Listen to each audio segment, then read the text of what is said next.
morning, and let's look at the top 5 stocks to watch out for in trade today. So starting with the earnings, which have been pouring in, and earnings season has begun. So first we'll have Tata Communications, which posted its earnings last evening.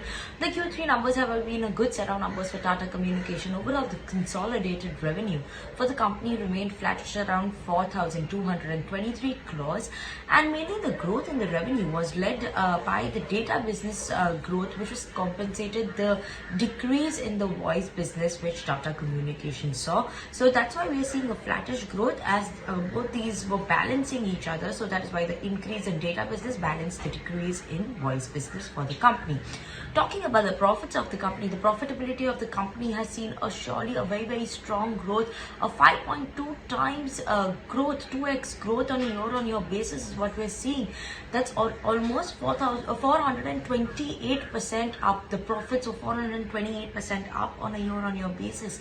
So let's look at the profit number. That's 309 crores for this quarter versus Q3 FY20. It was only 59 crores. So let's see a good growth in the bottom line of the company, and that is obviously surely leading to a good overall performance for the company as well.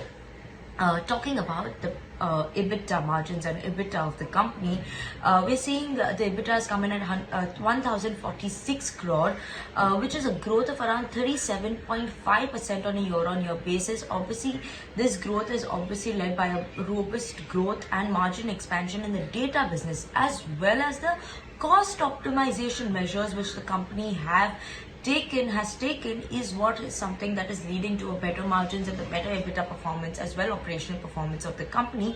So all in all, a good set of numbers by Tata Communications. Moving on to ICICI Lombard, overall we are seeing a good set of numbers by the company. The profitability is up by 6.8%.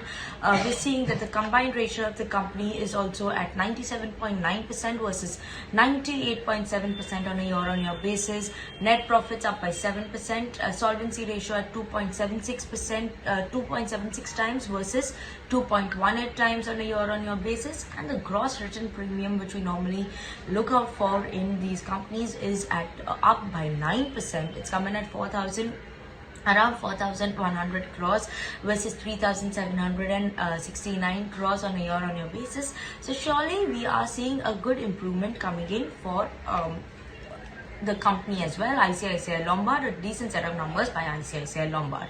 Moving on to another company that has posted its numbers is L&T Infotech. Revenues up by 5.1% on a quarter-on-quarter basis. You normally compare quarter-on-quarter basis for IT companies. So it is at 3,152 crores versus 2,998 crores. Profitability has jumped up by 14%. Overall, the dollar revenue is also up by 5.8%, and it is coming at $427.8 million versus overall in a quarter-on-quarter basis we are seeing a good growth for the company. Now let's talk about the margins of the company. The EBIT margins for L&T Infotech are at 20.6% versus 19.9%. So a good performance on the operational front as well, and surely going to keep the stock in focus today. We have Indian Bank, which is in focus as the board has considered to and approved the proposal for raising funds or equity, you could say equity capital, for the bank by either QIP, FPO or right issue, and the board is going to meet on 22nd January to consider this and approve this matter. So let's keep an eye out on that. Obviously, we do have a lot of earnings coming in. In Nifty, we do have the Bajaj twins, Bajaj Finance and Bajaj Finance, which will be posting their earnings. So let's keep an eye out on that, as well as we do have in others HDFC AMC, Federal Bank, VST Industries, Sterlite Tech, Havells, Hindustan Zinc are some of the important earnings which will be coming out today. So let's keep an eye out on all these earnings as well.